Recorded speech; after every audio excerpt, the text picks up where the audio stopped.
Okay, we're going to go ahead and get started.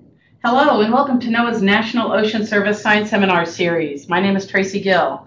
Today and for all Tuesdays through June 11th, I am co-hosting a seminar series with Gyami Shrestha, Director of the U.S. Carbon Cycle Science Program Office. Gyami will provide information on the background for the series and introduce the seminar and speaker. But before she does, here's a few webinar logistics and related information. The presenter today is fine with clarifying questions during the seminar. Go ahead and type them into the chat box. If you are interested in getting a PDF copy or recording of today's presentation, Gyami will list relevant websites in the chat box where you can find them, as well as links to the SOCR2 reports. And if you are not on NOAA's weekly science seminar email list, but you'd like to be, please email me at tracy.gill@noaa.gov, and I will be happy to add you to the list. And now I will hand it over to Gyami Shrestha to introduce the seminar title and speaker. Gyami? Thank you, Tracy. Greetings, everyone. I am Gyami Shrestha, Director of the U.S. Carbon Cycle Science Program Office in Washington, D.C. I have been co-leading this special seminar series with Tracy Gill from NOAA since February. On behalf of all my colleagues, I would like to express my gratitude to NOAA and Tracy Gill, as well as all webinar speakers, for making this webinar series possible. Today's seminar is the 13th in a 16-week seminar series titled From Science to Solutions, the State of the Carbon Cycle, which is focused on communicating the second state of the carbon cycle report findings in relation to current and broader societal impacts and solutions. For your future reference, the recordings of all prior webinars in this series are available on the YouTube channel of the U.S. Carbon Cycle Science Program. All pertinent slides and details of this webinar series are available on the program website carboncyclescience.us. This seminar series is sponsored by the U.S. Carbon Cycle Science Program in partnership with NOAA. In case you don't already know, the U.S. Carbon Cycle Science Program is an interagency partnership led by the Carbon Cycle Interagency Working Group since 1999. We coordinate and facilitate federally funded carbon cycle research with the science community, and we provide leadership to the U.S. Global Change Research Program on carbon cycle science priorities. For instance, we led the 3-year effort to develop and complete the second state of the carbon cycle report with over 200 U.S. and international experts. This decadal assessment underwent rigorous multi-draft peer review by the U.S. National Academy of Sciences, the public, and 13 federal agencies and departments before its release in November 2018. On the occasion of Earth Day last month, the U.S. Global Change Research Program released a new metadata embedded website for this special assessment, carbon2018.globalchange.gov. This website offers enhanced search capabilities, as well as content, graphics, and tables that are more easily accessible to both general and scientific or technical stakeholders. Today, Dr. Rodrigo Vargas will present on a topic that is of great interest to many. The title is Where Does All the Carbon Go? Piecing together the North American carbon puzzle from a synthesis of top-down and bottom-up estimates. Dr. Dan Hayes from the University of Maine is the co-author. Both Dr. Vargas and Dr. Hayes provided significant contributions to the State of the Carbon Cycle report as lead authors. Here is some background on our speaker, Dr. Rodrigo Vargas. Dr. Rodrigo Vargas is an associate professor at the Department of Plant and Soil Sciences at the University of Delaware. He completed his PhD at the University of California, Riverside, and a postdoc at the University of California, Berkeley. His research interests focus on how biological factors regulate greenhouse gas dynamics in terrestrial and coastal ecosystems. He studies soil-plant atmosphere interactions to understand and quantify the response of ecosystems to management, extreme events, and global environmental change.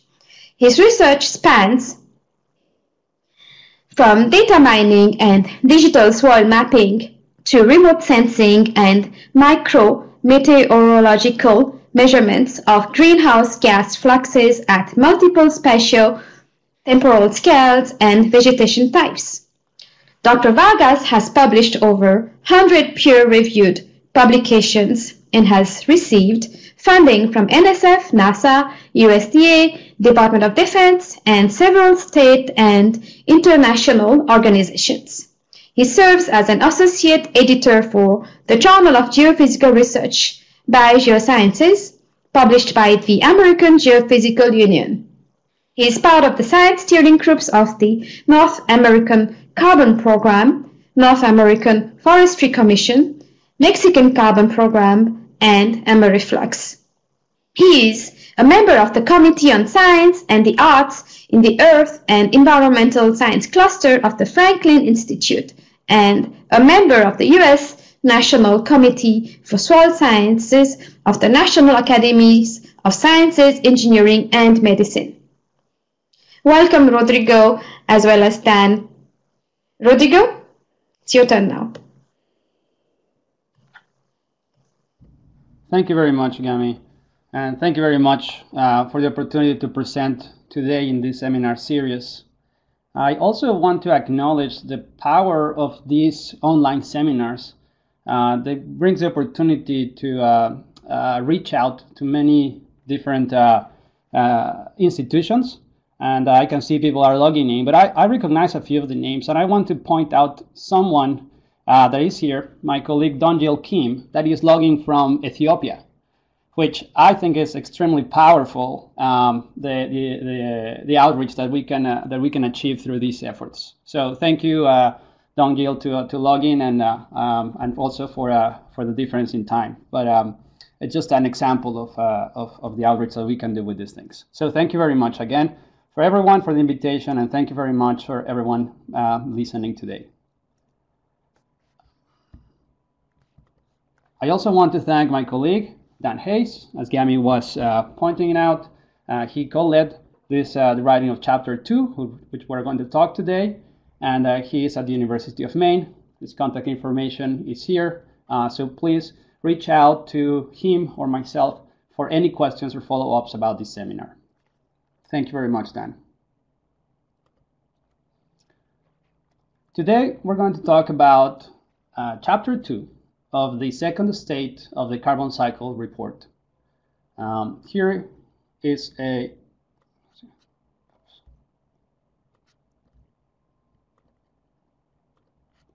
Here it is a citation, a recommended citation for this report.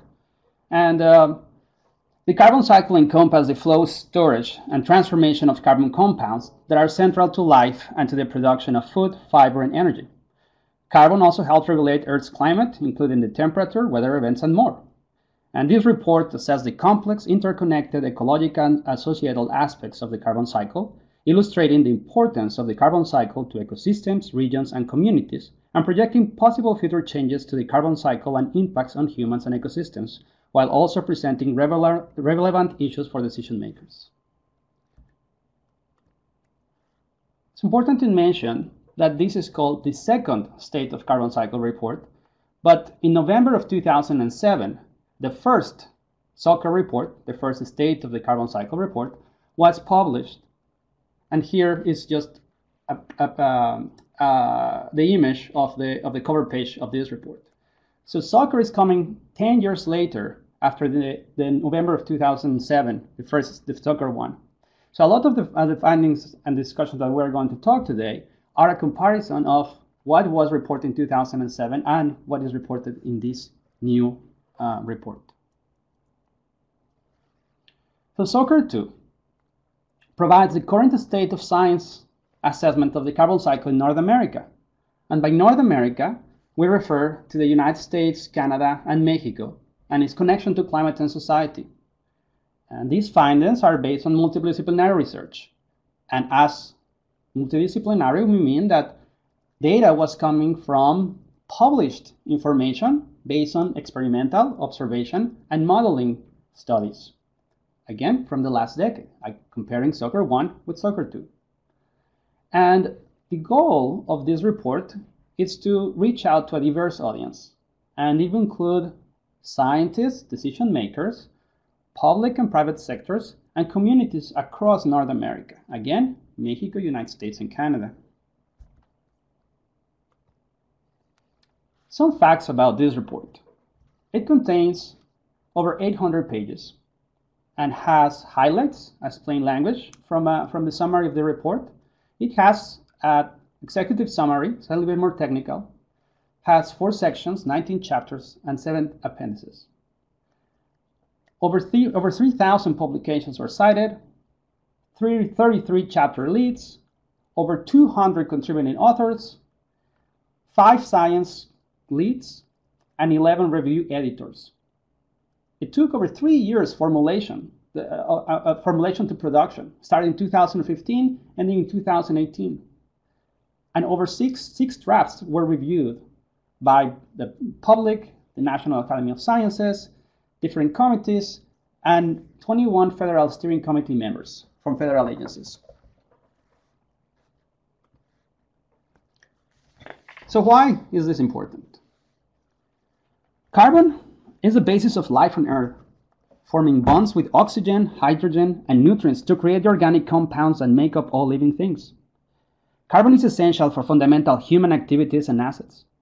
The carbon cycle encompasses the physical, chemical, and biological processes that store or transfer carbon between different stocks or reservoirs.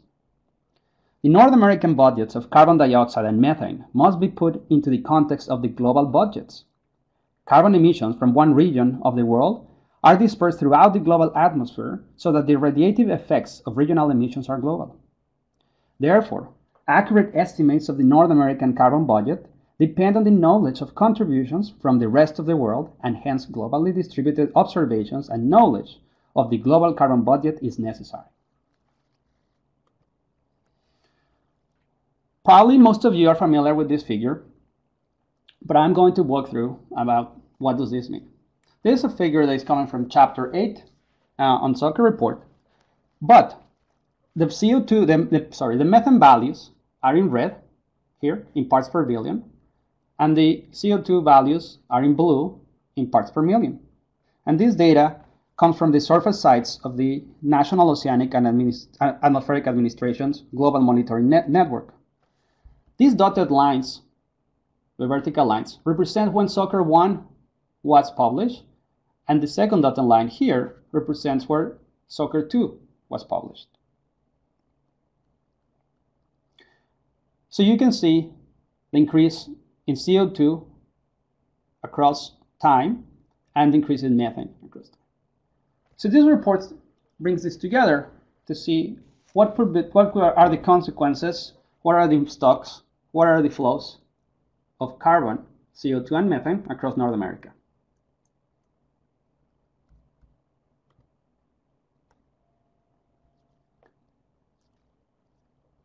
One important aspect of the SOCR report is the spatial context. So, in addition to the land masses and inland waters of Canada, Mexico, and the United States, this report covers carbon dynamics in coastal waters, defined as tidal wetlands, estuaries, and the coastal ocean, the latter being defined as the exclusive economic zone. And the exclusive economic zone is typically 200 nautical miles from the coast. It is important also to recognize that it's not only the spatial extent of this report, but also bringing together a community of practice of scientists from Canada, United States, and Mexico. This is not a report that it was crafted just by scientists from a specific region in North America, but we really try to bring together the expertise, the local expertise from different countries.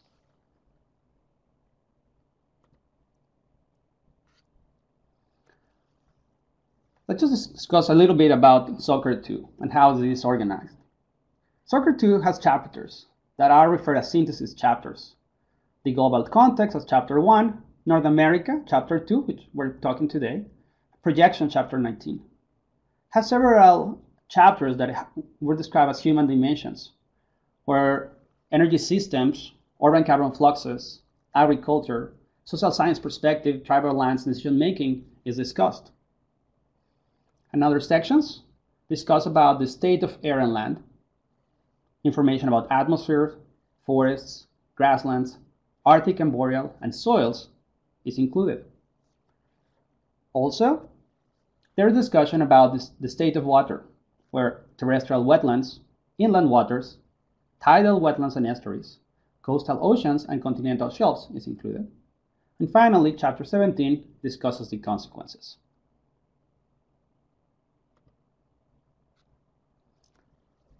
Let's discuss Chapter 2. Chapter 2 of the SOCR 2 report synthesizes the latest scientific information on the North American carbon budget, incorporating terrestrial, anthropogenic, aquatic, and coastal margin CO2 and methane dynamics. These estimates are summarized from different methods at the continental scales across the three countries, as we discussed.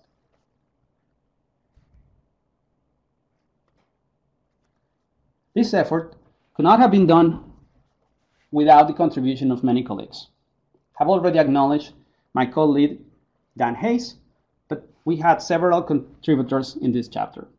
Simon Allen from NOAA, Rich Conant from Colorado State University, Lucy Hutira from Boston University, Andy Jacobson for NOAA, Bernard Kutz, Canadian Forest Service, Leo Liu, who started in the USGS, but now is in Central South University of Forestry and Technology in China, Bain Poulter from NASA, Dave McGuire from USGS at University of Alaska, and Chris Woodland from the Forest Service, U.S. Forest Service. Well, I apologize for the image. It should be a little bit faded, but I'm going to walk you through the text here. Every report, every chapter in the SOCR report has some summary findings. So I'm going to talk about three first key findings, and I'm going to show some results about them, and then I'm going to talk about the last two key findings. Therefore, Chapter 2 has 5 key findings. The first 3 findings. North America, including its energy systems and land-based and coastal oceans, was a net source of carbon dioxide to the atmosphere from 2004 to 2013, contributing on average about 1,008 teragrams of carbon annually. Fossil fuel emissions were the largest carbon source from North America from 2004 to 2013, with about 1,774 teragrams of carbon per year. And emissions during this time shows a decreased trend of about 23 teragrams per year, which is a notable shift from the increasing trend over the previous decade. And finally, approximately 43% of the continent's total fossil fuel emissions from 2004 to 2013 were offset by natural carbon sinks on the North American land and the adjacent coastal ocean. So let's start talking about fossil fuel emissions.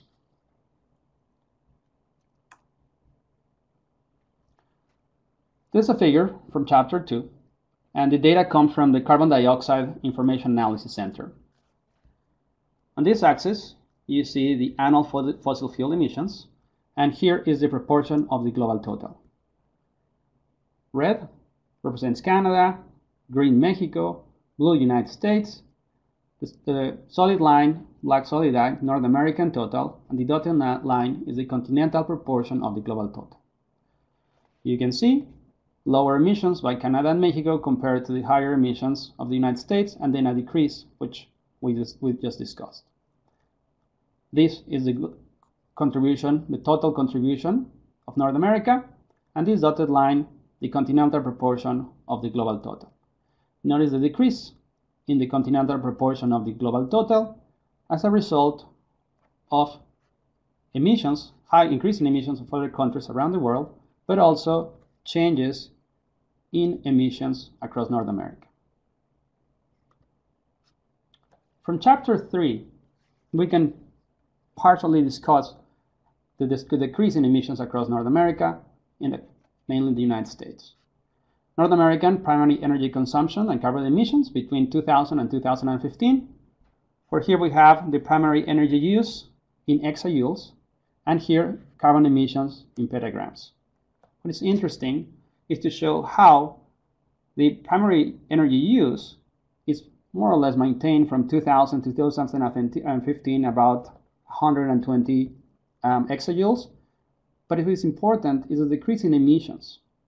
This decrease in emissions, it is still maintained with a primary energy use, potentially as a result of improved technologies and changes in the type of fuels that were used. Let's talk about carbon pools. Across North America, we can define several carbon pools, such as forest biomass, forest soils, agricultural soils, grassland biomass, grassland soils, tundra biomass, permafrost soils, terrestrial wetland biomass, terrestrial wetland soils, inland water sediments, tidal wetlands and estuary soils, and coastal ocean sediment. All these pools were discussed in the SOCR, and all these pools were assessed by each one of the different chapters. But we don't have information about all of them. For example, inland waters and sediments, which are crossed out in this slide, it's something that we don't have information. Or coastal ocean sediment, we don't really have that information. The pools now that are in green here represent pools that we have partial information. Let's say that the uncertainty, we have low confidence on the biomass from grasslands, grassland soils, permafrost soils, and tidal wetlands and estuary soils.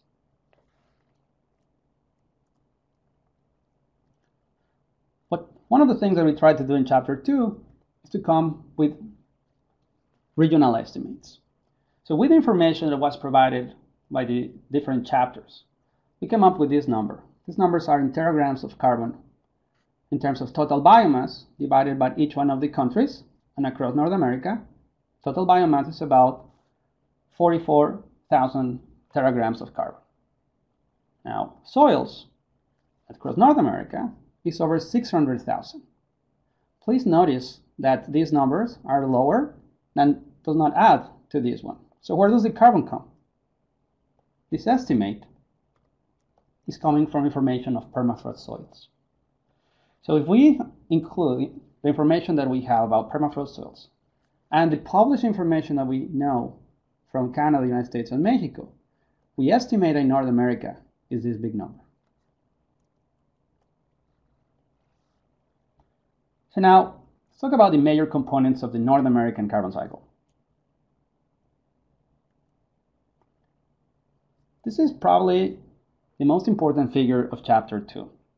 This figure summarizes the information from all the chapters, including the fluxes, the stocks, and the flows of carbon across North America.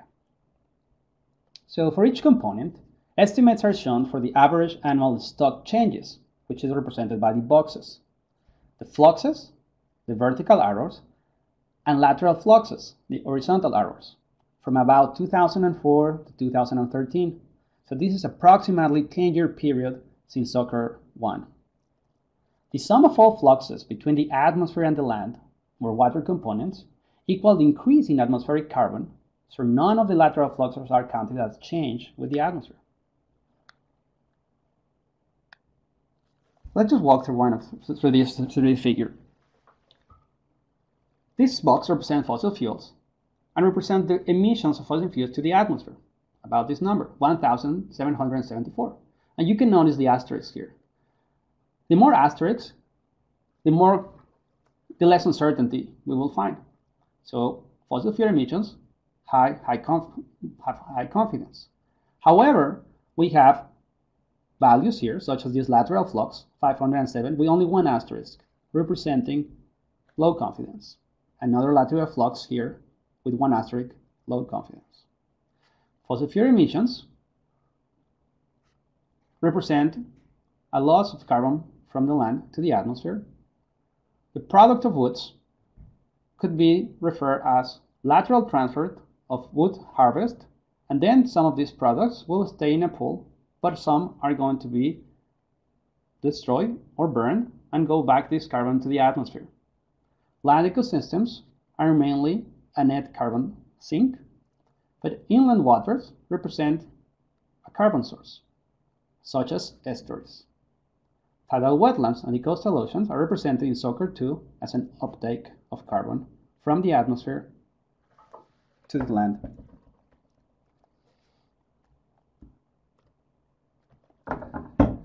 This is a figure from the executive summary. Some people may have trouble reading the previous figure that I showed you, so this is a simplified one and has different graphics, but basically represent the same numbers. Arrows indicate the direction of the flux, and the width of the arrow represents the magnitude of the flux. So fossil fuels, again, it represents a larger flux than harvest from wood emissions or net emission from inland waters. The asterisks also represent the confidence on the estimate. The more number of asterisks, the more confidence. The less number of asterisks, less confidence. Net ecosystem uptake, about 959. And this is an important number, the net land sink, about 606. So let's talk about this number. This number represents other key findings from the SOCR 2. Again, I'm going to read this caption. Using bottom-up inventory-based calculation, the second state of the carbon cycle report, SOCR 2, estimates that the average annual strength of the land-based carbon sink in North America was 606 teragrams of carbon per year. That is this number here. However, that development has a large uncertainty, about 75%. And that number represents the carbon sink during the 2004 and 2013 time period. That number compares to the report of SOCR 1, which was about 505 teragrams of carbon per year, also with an uncertainty, about 50%. Therefore, there is an apparent consistency in the two estimates, given the ranges of uncertainty between this SOCR 1 and SOCR 2. Considering that SOCR 2 has more information about the continental carbon budget and has different model estimates. However, although there is convergence in this apparent convergence in these two estimates from SOCR 1 and SOCR 2, there are still large uncertainties in many of the components of the carbon cycle across North America. Another key finding, and it's more a little bit about methods, is that the magnitude of the continental carbon sink over the last decade is estimated at 699 teragrams per year using a top-down approach. But this number, 606 teragrams, using a bottom-up approach. Going back here, this is the bottom-up approach, the number that is apparent. This is an apparent consistency between SOCR 1 and SOCR 2, but also there is some apparent agreement with the top-down estimate, which is 699, also considering the uncertainty ranges. This is really exciting because as we see how the regional estimates have developed with time, we hope that top-down approaches and bottom-up approaches will converge, meaning that these different ways to measure carbon flows and carbon stocks will be able to give us the same answer.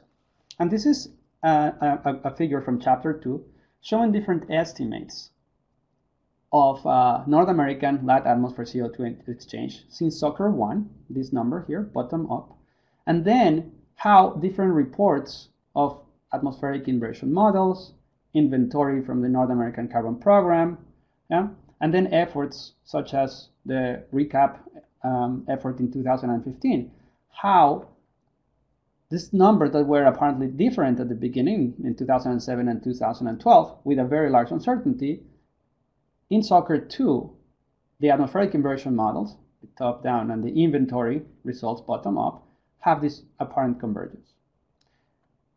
This is exciting, as I was mentioning, because if it's possible, it will be interesting to see how these two different approaches with different techniques, converge into this number. There are going to be follow-up efforts of this. So now there is a discussion about RECAP 2 in the following years that is going to test this again across North America, but also across other regions in the world, and will be another opportunity to see if there is still a consistency between these top-down and bottom-up approaches, not only in North America, but also across different regions of the world.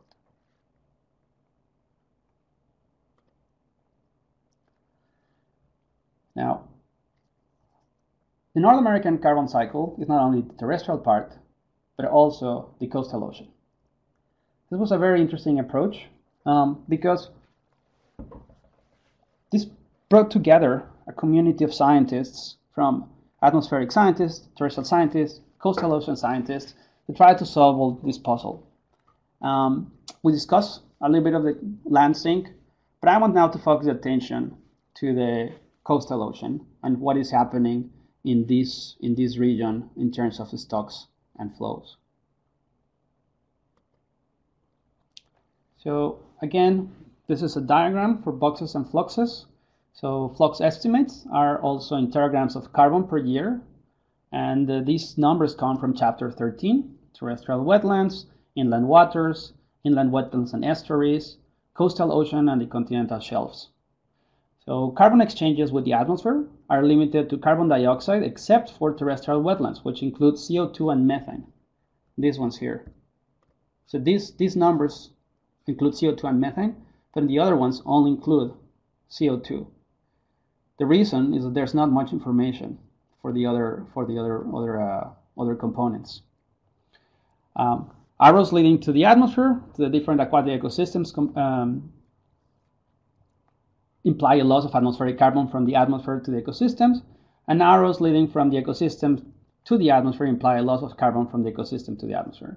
And these horizontal arrows refer to transfer of carbon between ecosystems, so this lateral transfer. And again, the number of asterisks represent how much confidence there are in the estimates. The more number of asterisks, the more confidence.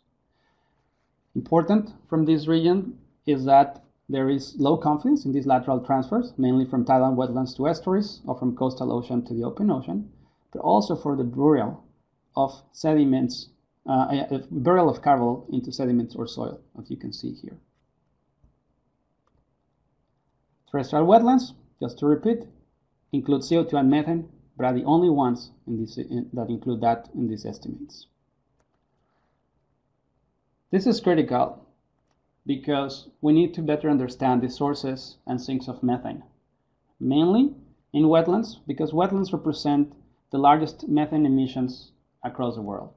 These results come from a bottom-up methods of 3 regions of North America from 2003 to 2014.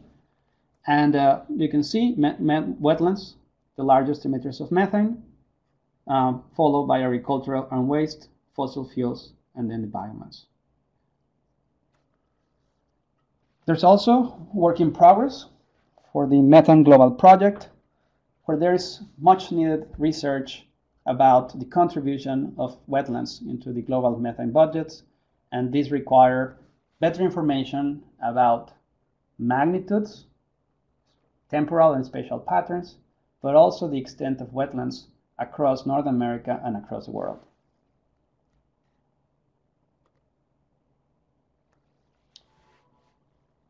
SOCR 2, as I mentioned, also includes social aspects.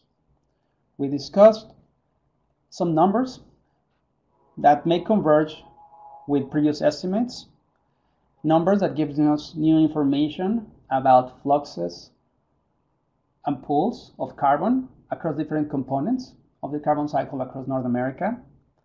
But the carbon cycle is not only physical or biophysical in terms of climate and plants and animals, but also includes social aspects. This is one of the topics that I really enjoy participating in the SOCR, learning from social scientists that were developing some of these chapters. And Chapter 18 provides this figure, discusses the primary drivers of carbon stocks and emissions. And I usually think about climate drivers, meaning weather, climate change, climate extremes, and how these climate drivers will influence the carbon stocks as changes net emissions. This is most where my research has been involved. But you can see in this figure, there are many other drivers that will influence these carbon stocks and emissions. Now, just to mention a few, the social economic drivers, like regional and global commodity markets, land use change. There's also technology drivers, the yield and biomass improvements, increasing nutrients efficiency, the fundamental change in the microbial community, if we can manipulate it, and efficiency in fuel production and consumption. There are also policies that will influence social and economic drivers and management drivers and technology drivers, so it's an indirect influence.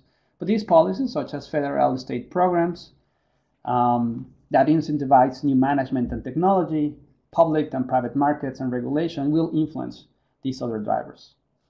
Finally, we have the management drivers, such as irrigation, fertilizer, and soil amendments, soil management, forest harvesting and management, agricultural production, and managed efficiencies in transportation, industry, building, and utilities, just to mention a few. But how these social drivers, these climate drivers, and how policies influence indirectly these other drivers influence carbon stocks across North America is discussed in Chapter 18, the carbon cycle science in support of decision making. So let's talk a little bit about social and economic drivers. Again, this concept, I find it very, very interesting. The concept of embedded carbon. This concept comes from Chapter 6. Social science perspective describes social arrangements and practice and then identify how carbon is embedded in them.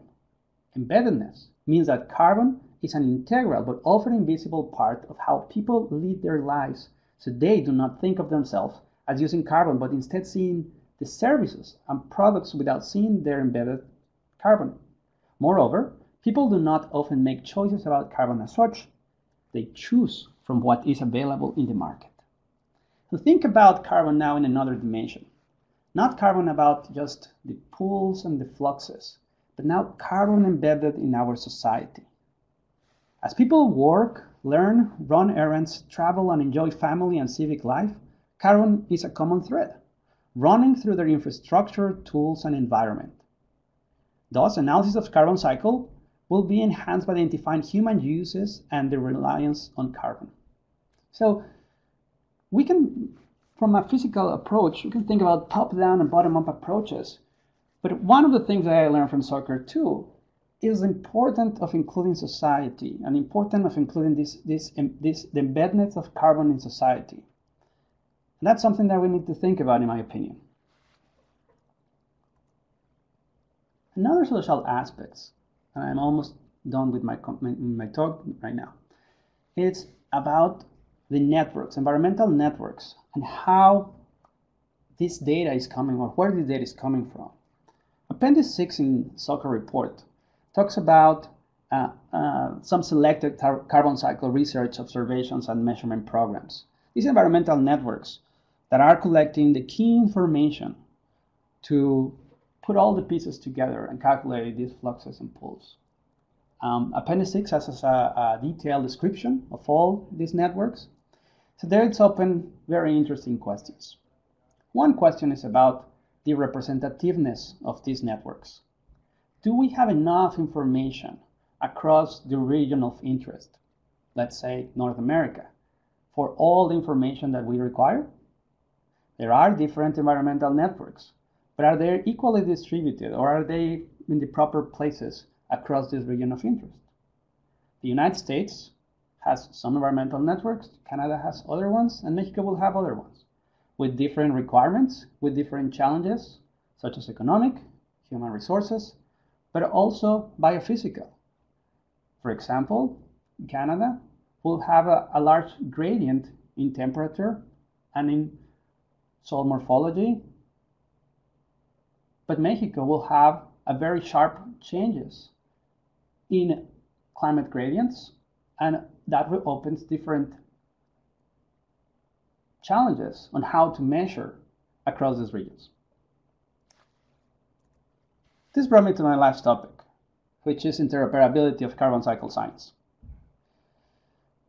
By interoperability, we would try to make things easier on how to interchange information, how to measure, and ultimately how can we create knowledge to improve our understanding of the carbon cycle science.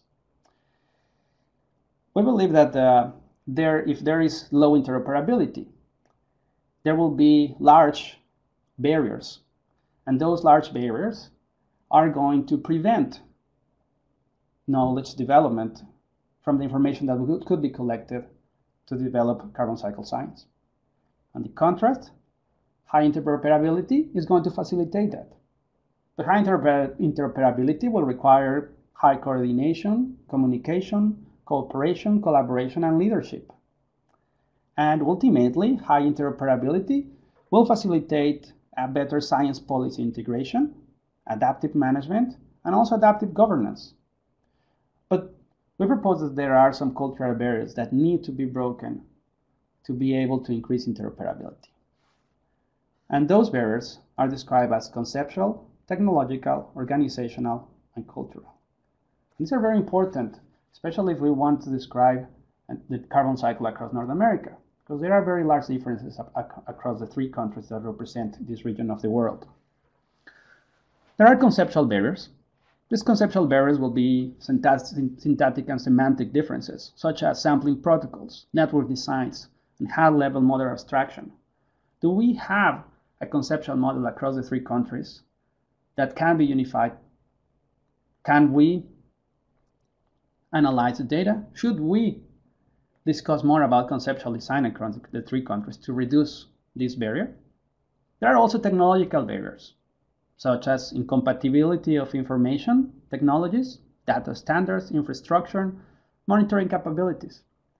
Many efforts have been done to increase interoperability from the technological aspects. But they are not the only ones. There's also organizational aspects. And organizational barriers are defined as providing the responsibility and authority for each one of the organization structures to prevent duplication of efforts and to maximize the allocation of resources. And these are very different from the 3 countries across North America. And finally, something that we usually don't talk about, there are cultural barriers. Differences in interpretation of the world and information around us. There are different visions of data sharing, struggle of power and resources, and lack of trust among the actors. So we propose that we should at first identify these interoperability barriers, then try to understand how can we close this barrier, how can we remove these barriers to increase interoperability for carbon cycle science across North America, and hopefully this will allow us to continue doing our research across North America and the world. So just to finish, take-home messages of SOCR 2, Chapter 2, North America, a net source of carbon to the atmosphere over the last decade, mainly driven by fossil fuel emissions. The ecosystem sinks offset about 40% of the fossil fuel emissions. There's a consistency of bottom-up estimates in SOCR 2 and SOCR 1, and there is an agreement between bottom-up versus top-down estimates in SOCR 2. Thank you very much. Here's our emails, Rodrigo Vargas and Daniel Hayes, the co-lead of Chapter 2, and I'm happy to answer any questions if there's any. Thank you very much. Great. Thank you, Rodrigo. And it looks like you already have a question or suggestion from Bruno Marino. Bruno says, implement blockchain hyperledger systems to integrate and validate data streams from diverse organizations to increase interoperability. Do you have comments on that? That is something that is interesting. Maybe Bruno can expand a little bit on that. It will be difficult in the text box, but if he has any more comments, that will be very interesting. Seems Okay. to me Bruno, feel free to go ahead and expand if you want. Folks online, if you have any other questions, feel free to type them into the box. Yeah, it seems to me that belongs more for the technological interoperability. Yeah, so Bruno says no further comment, but that's an interesting point. Thank you very much, Bruno. Maybe you can continue that offline, that discussion. I don't even really understand what that is. It's beyond me. Folks, other comments or questions? So Bruno said, can you want to go ahead and read it? Bruno said, can you estimate the cost of implementing science activities to improve the confidence in carbon cycle pools and fluxes? For example, increase confidence data by 10%. Wow, that is a very, very interesting question. I guess we could. I'm not an economist. That's a question for economists. But a few years ago, we published a paper where we actually discussed exactly that. How much cost is needed to increase our confidence in data or in our knowledge? So from a cost-benefit analysis in a basic economy, you can see that when you have low information, very few information, a little bit of investment will provide you a large benefit. And this could be important for stocks and fluxes that we have less confidence. Just to mention a few, just lateral carbon or transport of carbon or carbon in some of the components that have less asterisks. However, as in an economy cost-benefit analysis, in the areas that we have high confidence, it will be very expensive to provide to decrease that confidence. So again, I'm not an economist, but from a very general cost-benefit analysis, I would say I cannot know how much money will cost, but if we have to invest something, maybe the best thing would be to invest in the points where we have the less confidence in these estimates.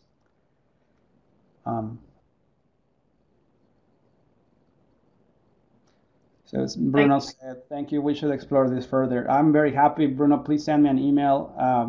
I'll be very happy to chat with you offline. And Yami points out the National Academy of Sciences released the negative emissions report, which provides some estimates. Maybe Yami can provide a link to that later. Bruno's replying. Or no, not. Oh, he has it. Okay, great. Kathleen Avenue is typing a question in. Or Kathleen Av, I'm sorry.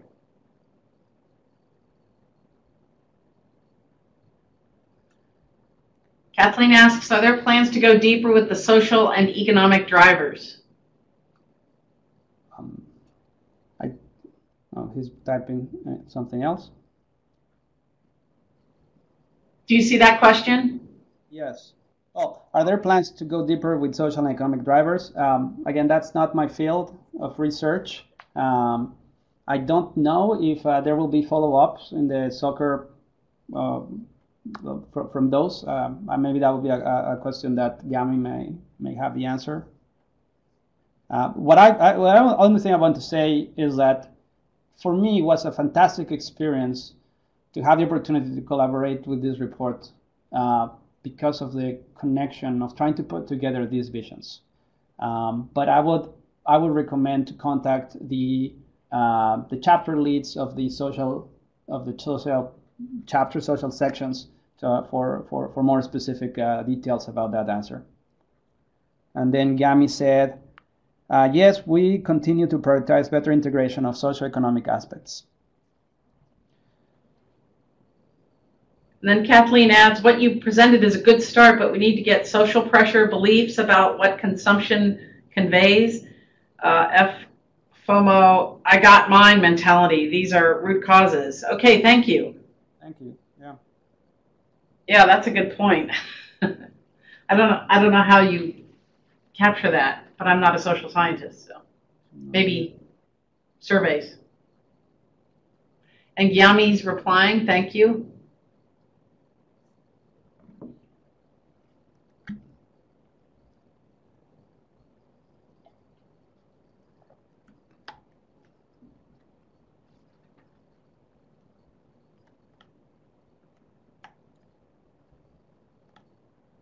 Yanni's reminding us to check out prior webinars, including the social science one, and she provides the link to that webinar.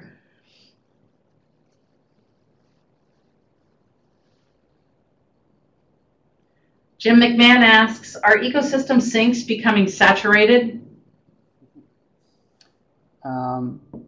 That was not the role for this report to define that. The role of the report was just to report what is the state of the art in our understanding of these pools. And one of the key things about this soccer report is that we were not allowed to use data that was not published. So this is just a summary of the state of the art, what we know, and those are the numbers that we understand from the pools and fluxes across North America. And that was, I will just leave it like that because right now I'm talking about soccer too. Okay, and then Dongil Kim, I'm very excited that you're participating from Ethiopia. Thanks for doing it.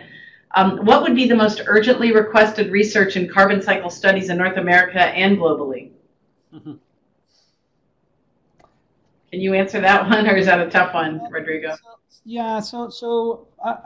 I really want to keep it in terms of soccer too, rather than a personal point of view. And again, I would say I will use that the information of soccer too provide us the confidence that we have on these pools and fluxes. So what I think is important is that the community should look at these numbers and should look where are these least confidence in these numbers. And there are many opportunities for research to fill this missing information, and also to address and to challenge some of the findings of soccer too. The short answer is, well, based on the findings of soccer too, I would recommend to look at those areas where we have less confidence, and look at those areas where the uncertainty is larger. The uncertainty is larger in part because we don't have much information. So maybe it will be important to look at those areas. But that's not the only area of research. I just really want to keep it just focused on the findings of soccer too. The figure that I showed on the summary of fluxes in our chapter 2, that provides a lot of information of the carbon cycle across North America. And I would imagine that in many regions around the world, these uncertainties are very similar. Yeah, good point. Mm-hmm. Oh yeah, well then Gami said that each chapter presents a research gap and future outlook research section at the end. So yes, every chapter provides that. Please go and look at that. There are a lot of questions in our chapters about management and also on research needs for modeling approaches and measurements across the region of interest in North America. Okay, then Bruno asks, what do you see as the role of private enterprise in improving carbon cycle science? The analogy would be NASA outsourcing launch operations by SpaceX and others. I don't know. Yeah, I'm sorry. Yeah.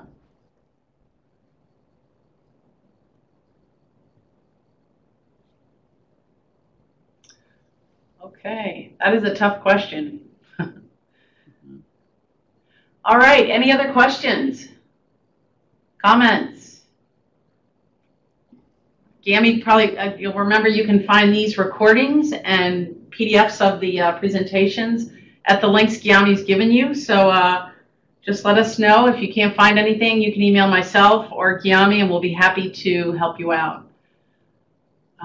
Rodrigo, thank you so much for presenting. This has been a terrific seminar, and we'll look forward to, I think we have 2 more seminars left. So thanks again. And any last comments? Oh, we've got a few more comments, things coming on. Gyami and I think Kathleen had something. Thank you. Thank you. Yes, thanks so much, Rodrigo. And thanks to you, Dan Hayes. Yeah, Dan is still here. Again, thank Dan. Thank you for all the colleagues that contributed to the chapter 2. And also thank you for all the scientists that published the research and is providing the information to make this synthesis possible. Thank you very much for the invitation to be here. And thank you very much for all the participants to log in today for the seminar. Okay. Thanks, everybody. Take care. Bye-bye. Thanks. Bye-bye.